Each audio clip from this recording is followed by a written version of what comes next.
Free electricity, pulled straight out of the air and sent across an ocean without a single wire. A tower on Long Island that was supposed to light up homes in Paris. A man who stood in front of witnesses and said he could give the entire planet power for nothing.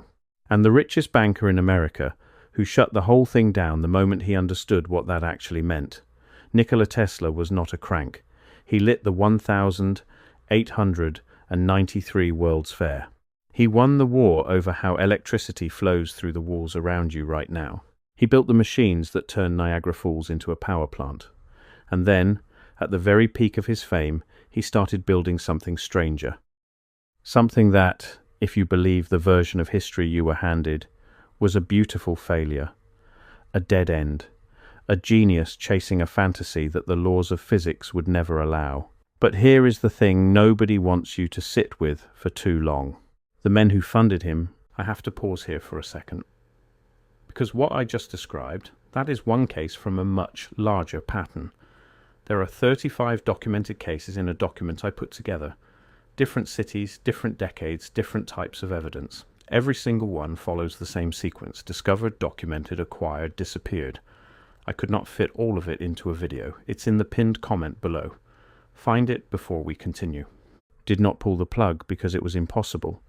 They pulled the plug because they were terrified it might actually work. And once the dream was buried, somebody made very sure that the next 3 generations grew up absolutely certain it could never have been real in the first place. This is the story of a tower called Wardenclyffe. It is the story of the men who needed you to believe that free power was always a myth.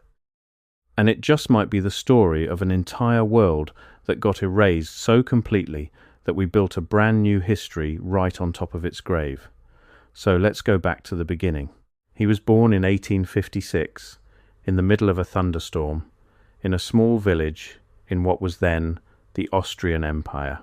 The story goes that the midwife panicked at the lightning and called it a bad omen, and that his mother answered her by saying, "No, this one will be a child of light." You can decide for yourself how literally to take a line like that. But the boy did grow up obsessed with the invisible, with electricity, with the idea that there was a current running through everything, just waiting for the right mind to reach in and grab it. Tesla claimed he could see his inventions before he built them, not sketches on paper. Full machines glowing in the air in front of him, spinning and working, complete down to the last bolt, so vivid he could run them in his head for weeks and watch which parts wore out. Whether you believe that or not, the man arrived in America in 1884 with almost nothing in his pockets and a head full of designs that were about to rewire civilization. He went to work for Thomas Edison. That partnership lasted about as long as you would expect between a quiet dreamer and a ruthless businessman. Edison was selling direct current, the kind of electricity that fades out after roughly a mile of wire, which meant you needed a power station on practically every street corner. Tesla had something better: alternating current, the kind that can travel hundreds of miles and still arrive with enough force to do real work. The kind humming through the wall behind you at this exact moment. Edison hated it, not because it did not work, but because he had bet his entire fortune on the system it made obsolete. And that is when the war of the currents began. Edison electrocuted animals in public to make alternating current look like a death machine. He lobbied, he smeared, he funded propaganda, and in the end, he lost. Because when George Westinghouse used Tesla's system to light up the World's Fair in Chicago in 1893, the whole country got to watch the future switch on all at once. And the way Edison lost is worth remembering, because it tells you exactly what these men were willing to do to protect a stream of money. To prove that alternating current was deadly, Edison's people staged public demonstrations, electrocuting stray dogs and farm animals in front of horrified crowds. They went further than that. They quietly helped engineer the very first execution by electric chair, then pushed hard to make sure the public described that gruesome death using their rival's name. So the word for dying in agony and the word for the future of power would become the same word in people's mouths. That is not the behavior of a man who has simply built a better mousetrap. That is the behavior of a man defending a monopoly with everything he has. Hold that image in your mind, because you are about to watch a far richer and far more powerful man act on the very same instinct, only this time with the whole world on the table. And here is where our story takes its first strange turn. That fair was called the World's Columbian Exposition, but the people who walked through it gave it another name. They called it the White City. Picture it. Around 200 buildings, all of them gleaming white, covered in classical columns and domes and arches and statues, stretching out beside the water, lit at night by something close to 100,000 of Tesla's electric lamps. Nothing like it had ever existed. Grown men and women walked through those streets and wept. They wrote that it looked like a glimpse of heaven, that it looked like a city from some older, grander world that had somehow been dropped into the middle of Illinois. And then, when the fair was over, almost all of it was torn down, burned, demolished, and hauled away within a couple of years. Now, the official explanation is simple, and you should hear it. Those buildings were never meant to last. They were made of a cheap, temporary material, a kind of plaster called staff, mixed over wood and wire frames, designed from the start to be thrown up fast and torn down fast. That is the textbook answer. But there is a question that certain people keep asking, and it is worth at least letting it sit in the room. Why would anyone pour that much craftsmanship, that much detail, that much sheer scale into something they plan to destroy almost immediately? Hold on to that question. We are going to come back to it, and when we do, it is going to look very different. For now, follow the money and the fame, because by the late 1890s, Tesla was the most celebrated inventor on Earth. He had harnessed Niagara Falls, turning falling water into electricity that lit up the city of Buffalo more than 20 miles away. He let himself be photographed sitting calmly in a chair reading a book while millions of volts of artificial lightning cracked and snapped in the air around his head. Reporters adored him. He dined with the wealthiest families in New York. For one shining stretch of years, the man was untouchable, and that is exactly the moment he stopped thinking small. Wires, he decided, were a cage. Why string copper across every street, every farm, every mountain, every ocean floor, when the planet itself could carry the current? Tesla had become convinced that the Earth was a giant conductor, a single enormous battery, and that if you pumped energy into it at exactly the right frequency, you could draw that same energy back out anywhere on its surface. No wires, no grid, no poles, no meter. Power, everywhere, for everyone, the way air is for everyone. In 1899, he went out to Colorado Springs to find out if he was right. And what happened in that high desert reads less like an experiment and more like a scene out of mythology. He built a coil the size of a barn and pushed it harder and harder until it began throwing bolts of man-made lightning over 100 feet long out of the roof of his laboratory. The thunder from it could be heard 15 miles away. He burned out the local power company's generator doing it. But the part that matters most, the part with actual witnesses, is this. He planted around 200 ordinary light bulbs in the ground a full mile away from his lab, with no wires connecting them to anything at all, and he made them glow. The bulbs lit up, fed by energy moving through the earth beneath them. Sit with that for a second. More than 120 years ago, a man lit lamps from a mile away through the bare ground. No cables, no batteries, nothing in between. Engineers today will tell you, and they are not wrong, that what Tesla was doing involved resonance and ground currents, and effects that are genuinely real, but notoriously leaky and inefficient the further you try to push them. Fair enough. Hold that thought. But strip the equations away for just one moment, and look at the raw event through the eyes of a farmer standing at the edge of that field in 1899. Glass bulbs jammed into the bare dirt, glowing softly in the dark, wired to absolutely nothing. To anyone alive at that time, it would have looked like flat-out sorcery, and the man behind it was telling everyone who would listen that this was only the first small step, that the very same trick could be scaled up and up until it wrapped itself around the entire planet. He also wrote in his notebooks that he had picked up strange rhythmic signals he believed might have come from another planet. Maybe he was wrong about that one. Maybe a genius alone in the mountains for months started hearing patterns that were not there. Fine. But the wireless lamps were not a hallucination. People saw them burning. And when Tesla came back east, He was no longer interested in just sending messages without wires, the way a young Italian named Marconi was racing to do.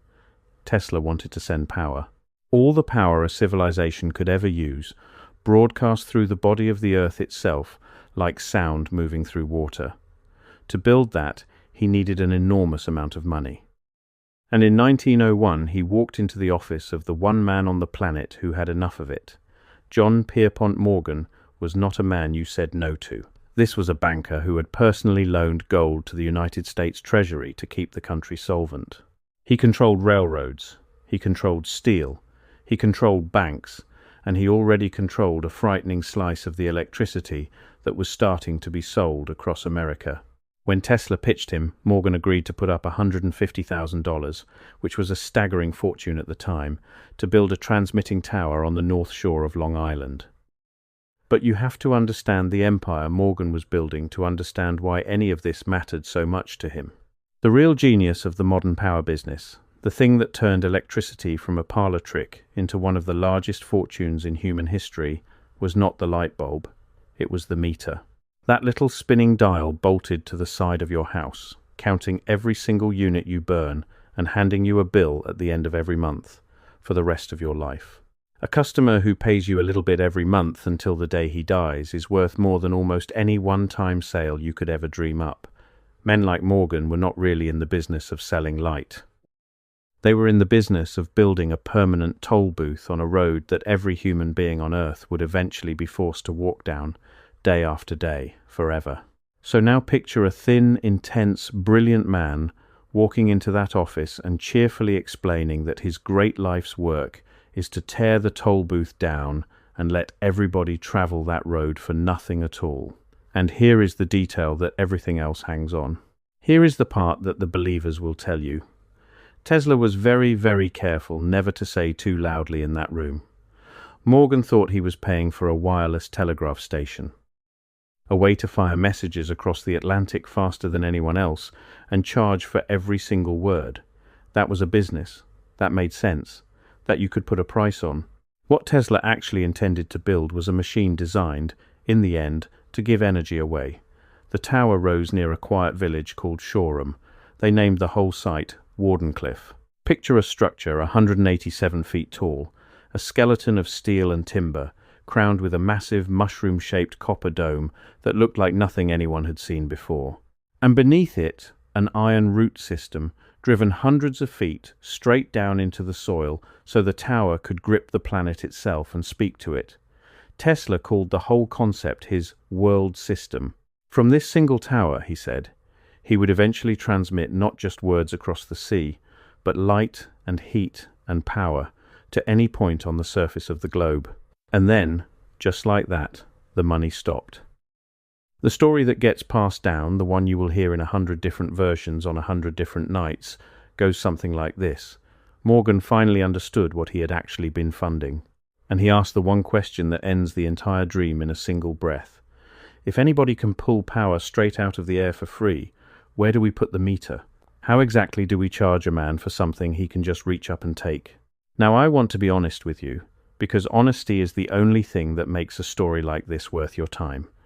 Those exact words are almost certainly not real. Nobody was in the room with a recorder. The famous meter line is the kind of thing that gets sharpened and polished every time it gets retold. But here is what nobody disputes. Morgan cut Tesla off. He refused to put in another dollar. And it was widely understood that other major investors stayed away from Tesla afterward, leaving a man who had been the most famous inventor in the world suddenly unable to raise serious money for the most ambitious project of his life. So think hard about the shape of that. The system was not abandoned the day after some test blew up in his face. It was abandoned at the precise moment its single biggest backer grasped what success would actually look like. Those are not the same thing. Failure and abandonment are not the same thing, and the gap between those two words is the entire reason this story refuses to lie down and die. What came next was slow and brutal to watch. Tesla begged. He wrote letter after letter to Morgan, and later to Morgan's son, pleading for just a little more, just enough to finish. He mortgaged his own future. He ran up a bill at the Waldorf Astoria Hotel that he could not pay. He let other patents that might have made him rich, slip through his fingers while he obsessed over the one tower he could not power up. And the tower at Wardenclyffe just stood there, year after year, silent against the sky. A cathedral with no congregation. Before I go further, that document in the pinned comment. If you have not found it yet, go there now, because everything I cover in these videos is one piece of a pattern that only becomes visible when you see all 35 cases together. The document shows you the full pattern. What I can show you here is the surface. What is down there is everything underneath it. Pinned comment, now, then come back. A machine waiting for a current that was never going to come. Then in 1917, in the middle of the First World War, they blew it up. Wardenclyffe was dynamited, and the wreckage sold off for scrap to help cover Tesla's debts. The reason offered to the public was that German spies might be using the tower somehow. Think about that justification for a moment. 187 feet of one man's vision of the future, reduced to a twisted heap of metal, supposedly to stop a threat that nobody ever actually proved was real. And by the time Nikola Tesla died, in 1943, alone in a room in a New York hotel with the pigeons he had come to love more than almost any human being, he was broke. He was largely forgotten by the same public that had once treated him like a wizard. But here is the part that should make the hair on your arm stand up. Within hours of his death, agents from the federal government showed up at that hotel and seized his belongings. Every notebook, every blueprint, every loose page of his life's work, locked away and carted off. His papers were taken into the custody of a government office that dealt with the property of enemy nationals, and a young engineer, who happened to share a last name with a future president, was eventually brought in to go through them and decide what was dangerous. And there is a strange little coda to those papers. The report that eventually surfaced reassured everyone that Tesla's later work was mostly speculation, that there was nothing of genuine military value tucked inside it, nothing to be alarmed about, nothing to see here. Move along. Which is, naturally, exactly the thing you would expect them to announce, whether it happened to be true or whether it happened to be the precise opposite of true, and you are simply asked to trust that sentence. To trust the very people who felt the work was urgent enough to seize in the first place, when they turn around and swear there was never any real reason to seize it. Pause there. If wireless power was impossible, if it was nothing more than the sad fantasy of a broken old man talking to birds, then explain something to me. Why did the most powerful government on earth feel the need to grab every scrap of paper he owned before his body was even cold? Now we reach the part most people are not quite ready for. Because once you let yourself believe, even just for 1 minute, that free power was real and that it was deliberately buried, then a far larger and far stranger question opens up underneath you. Was Tesla inventing something brand new, or was he rediscovering something very, very old? This is where a theory enters the story that you may have seen flickering at the edges of the internet. Its believers call it Tartaria. And stripped down to its core, the idea is this: that sometime in the not-so-distant past, there existed a vast, advanced, worldwide civilization that has since been almost completely scrubbed out of our history books. A culture that built impossibly ornate structures out of stone and iron and copper, buildings that look, if you stare at them long enough, less like simple architecture and more like enormous pieces of machinery. The great cathedrals, the domed Capitol buildings, the grand old courthouses, the opera houses, the cavernous train stations covered in spires and finials and conductive metal. The believers look at those buildings and they do not see decoration. They see equipment. They argue that the domes were never just for show. They were resonators, that the towers and spires were antennas, that the iron fences and the copper roofs were quietly pulling energy out of the atmosphere, the same way Tesla wanted to pull it out of the ground. Free heat, free light. Energy built right into the bones of the building itself, woven into the stone, available to anyone standing inside. And then, they say, came the reset. A series of events, wars, great fires, and what they call the mud floods, that wiped this old world away and let a newer, smaller, hungrier order rise up in its place. Look closely, they tell you, at old buildings where the windows and the doorways sit half buried below the level of the street, as though the ground itself rose up and swallowed an entire floor. The official answer is that those are basements, or that the cities raised their roads over the decades for drainage and traffic. The believers say no. They say you are looking straight at the buried first story of a civilization that someone needed gone. They will walk you through the rest of their evidence one piece at a time, and some of it is genuinely hard to brush off once you have actually looked at it. Look, they say, at the old photographs of cities that supposedly had almost no industry, no smokestacks, no power plants of any size, and yet somehow lit their boulevards and their cavernous interiors with thousands upon thousands of lamps. Where exactly was all that power coming from? Look at how many of the most breathtaking buildings on the planet were officially thrown up in a shocking hurry by populations that, on paper, simply did not have the machines or the manpower to do this. Now, every single one of these has a perfectly ordinary explanation, and the experts can give it to you. The believers just keep asking one quiet question. Why do you need so many separate ordinary explanations, all firing at once, all of them required at the same time, just to keep the comfortable version of the story standing up straight? I have to be straight with you here, because this is the exact point where the ground gets slippery and a lot of people lose their footing. Most historians will tell you that Tartaria was just a vague, old European label for a gigantic stretch of Central Asia, and nothing more than that. They will tell you the buried buildings are explained by completely ordinary engineering and shifting street levels. They will tell you the world's fairs were temporary by design, that cheap plaster crumbles, and that there is no mystery here at all, just the slow forgetting that happens to every generation. Those are real answers, given by serious people, and you owe it to yourself to actually weigh them. Do not let anyone, including me, talk you out of thinking for yourself. But the believers keep one card on the table, and it is a hard one to pick back up once it has been played. The timing lines up.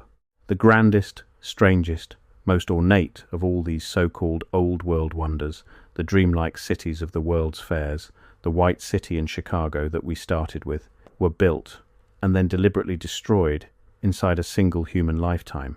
The very same lifetime that watched a man stand up and try to hand the world free energy.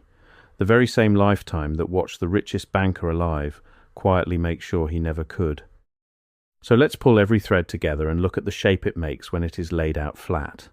A genius proves, in front of witnesses, that you can light lamps a mile away with no wires at all. He raises a fortune and builds a tower meant to power an entire planet. The man financing it kills the project at the exact instant he realizes the thing cannot be metered and sold. The tower is left to rot, then dynamited and sold for scrap on a war excuse nobody could prove. The inventor dies penniless, talking to pigeons, and the government swoops in and seizes his papers before he is even buried. And all around this single life, gleaming impossible cities full of architecture we supposedly cannot replicate today, rise up at world's fairs, and get torn down almost as quickly as they appear. Now, maybe every one of those events has a perfectly innocent explanation. Plaster is cheap, bankers are greedy, governments get paranoid in wartime, old streets really do get raised. Take any single piece of this on its own, hold it up to the light, and you can wave it away without much trouble. The believer's challenge is simpler than that, and it is harder to answer. What are the odds that every single one of these tidy explanations, all of them somehow pointing in the exact same direction, all of them landing inside the same 50-year window, just happens to be a coincidence, stacked on a coincidence, stacked on a coincidence? And here is what they really want you to understand before you walk away. You do not suppress a dangerous idea by burning one tower. Burning the tower is the loud, clumsy part. You suppress an idea by making sure that the next 100 years of people laugh at anyone who dares to bring it up. You file it away in school as a charming fairy tale about an eccentric old wizard. You stamp the word crank on it, the word crackpot, the word conspiracy. You work, patiently, over decades, to make the very phrase free energy sound like the punchline to a joke. And it worked. Say the words wireless power at a dinner party tonight, and watch how fast the smiles turn polite. Watch how quickly somebody changes the subject to be kind to you. That polite little smile is the most effective machine ever built. It does what no demolition crew, no banker's signature, no locked box of seized notebooks could ever fully manage on its own. It guards the door from the inside. Because once an idea has been made embarrassing, you do not need to censor it anymore. People censor it themselves, for free, with a gentle smile, and then they actually thank the system for the fine education that taught them how. So let me be careful with you, because you deserve that. I am not going to stand here and tell you that the entire history of the modern world is one giant lie. I do not know what truly happened at Wardenclyffe, and neither do you, and anyone who claims total, ringing certainty in either direction is trying to sell you something. The physics of broadcasting real, usable power across the whole face of the planet really is brutally, savagely difficult. Energy spreads out as it travels. It weakens. It scatters into the air and the ground and the dark. That part is not a cover-up. It is just genuinely hard, and it has stayed hard for everyone who has tried it since. It is entirely possible that Tesla was simply a once-in-a-century mind who reached for something just past the edge of what was achievable and fell short, the way even the greatest minds sometimes do. But notice how quickly you reached for that comfortable explanation just now. Notice how much easier it feels to believe that the most gifted electrical engineer who ever lived was simply, quietly wrong, than to believe that powerful people looked at his work and chose to strangle it because it threatened their fortunes. We are trained from childhood to trust the first story and to mock the second one. And the people who benefit the most from electricity being wired, metered, owned and billed every single month are the exact same people whose institutions wrote the textbooks that did the training. Tesla himself never let go. Right up to the end, in that hotel room with the birds, he insisted that his world system would have worked. He swore the obstacle had never once been the science. The obstacle, he said, was always the money. The obstacle was always the simple, ugly truth that you cannot put a meter on the open sky. So the next time someone tells you, with a knowing little laugh, that wireless power was always impossible, that free energy is junk science, that poor old Tesla was just a tragic dreamer who never quite understood his own equations, I want you to stop and ask yourself one small, dangerous question. Who taught you that? And what did they stand to gain by making absolutely sure that you believed it? Because the most powerful thing anyone can ever control is not what people are permitted to do. It is what people are permitted to imagine. Burn a tower down, and some stubborn soul might just rebuild it. But convince the entire world that the tower was never possible in the first place, that it was always a fairy tale, and you will never have to burn another one again. The job finishes itself, quietly, in a million minds, forever. And this is the genuinely unsettling part. Whether or not a single word of the grand conspiracy turns out to be true, control over what a society is even allowed to imagine is the deepest form of control there is. It does not feel like oppression. It does not feel like a boot pressing down on your neck. It feels like plain common sense. It feels like being a reasonable, educated, level-headed person who knows better than to go chasing fairy tales in the dark. The chains, if there are any chains at all, are forged out of your own good judgment, and that is exactly what makes them nearly invisible and nearly impossible to break. You will defend them yourself. You will hand them down to your own children, gently, with love, completely certain that you are protecting them from foolishness and saving them from embarrassment. So maybe they did not just take Tesla's machine. Maybe they took our ability to even picture the machine. And when you really turn it over, the wildest idea in this whole story might not be that free energy was real. The wildest idea is that we were taught to laugh at it, taught to feel a little embarrassed for even wondering, long before we were ever given the chance to ask whether it was true. And that question, the one they trained you not to ask, is still sitting there in the dark, waiting, exactly where they left it.